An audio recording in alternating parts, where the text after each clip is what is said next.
RCP जी का राजनीति में क्या परिश्रम है?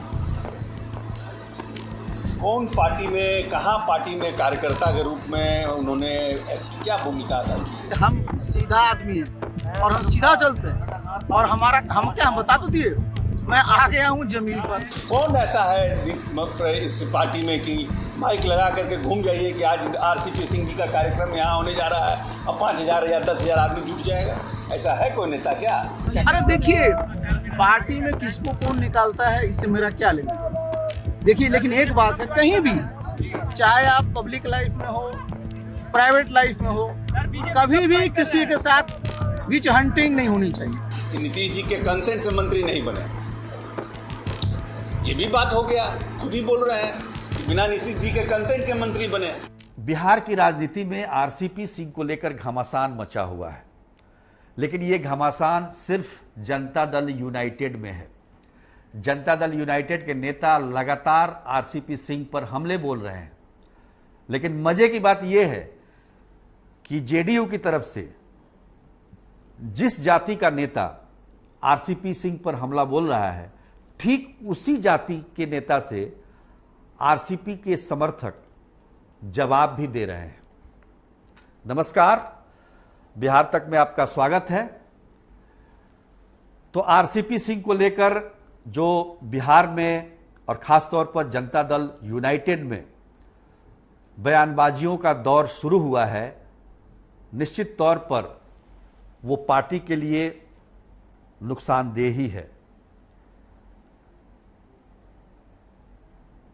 ये विवाद जो पैदा हुआ है, जो बयानबाजी हो रही है, उसके पीछे की वजह सिर्फ एक बताई जा रही है कि आरसीपी सिंह ने पटना आने के बाद पत्रकारों से जो बातचीत की, उसमें एक बार भी उन्होंने मुख्यमंत्री नीतीश कुमार का नाम नहीं लिया और यहां तक कह दिया कि आज वो जो कुछ भी हैं अपनी मेहनत के बदौलत हैं, अपने तजुर्बे के बदौलत हैं।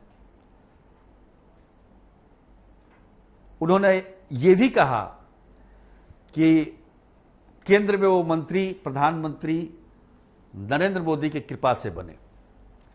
अब इस बात को लेकर जेडीयू के नेता नाराज हैं। उन्हें कतई ये उम्मीद नहीं थी कि आरसीपी सिंह ऐसा कुछ बोलेंगे। बिहार सरकार के मंत्री अशोक चौधरी ने तो यहां तक कह दिया कि जेडीयू में कोई भी नेता तब तक आगे नहीं बढ़ सकता जब तक कि मुख्यमंत्री नीतीश कुमार की कृपा ना हो। ये सब जानते हैं, पर आरसीपी सिंह ने, जो कि पिछले 25 सालों से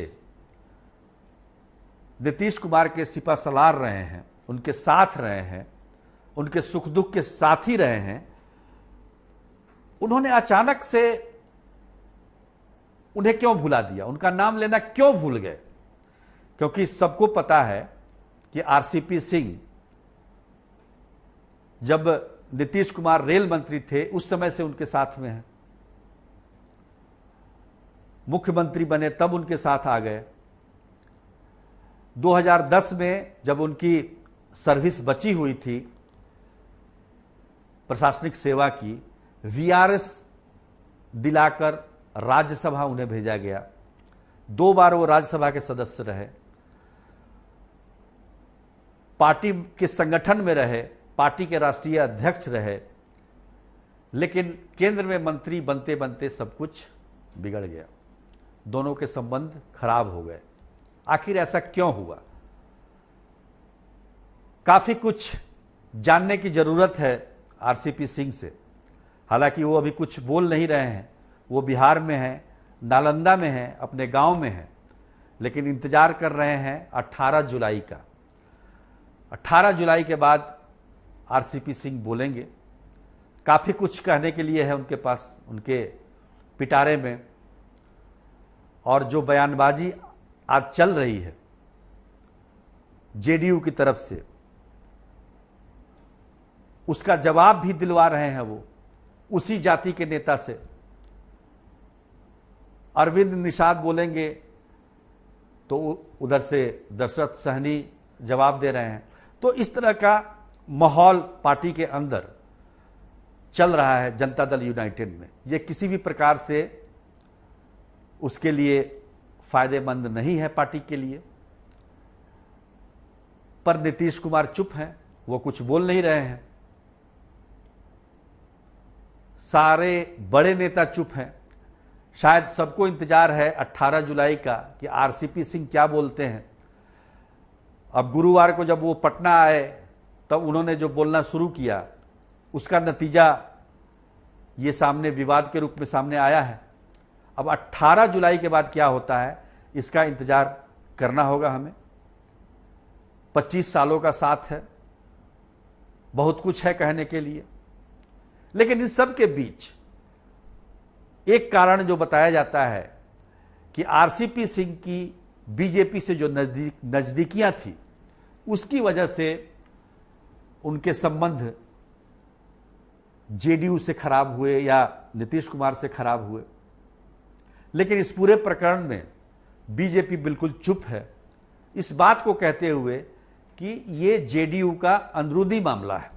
अब देखिए 18 तारीख के बाद ये मामला कहां पहुंचता है और क्या क्या गुल खिलाता है,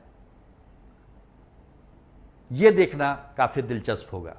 आज के लिए बस इतना ही, तब तक के लिए नमस्कार।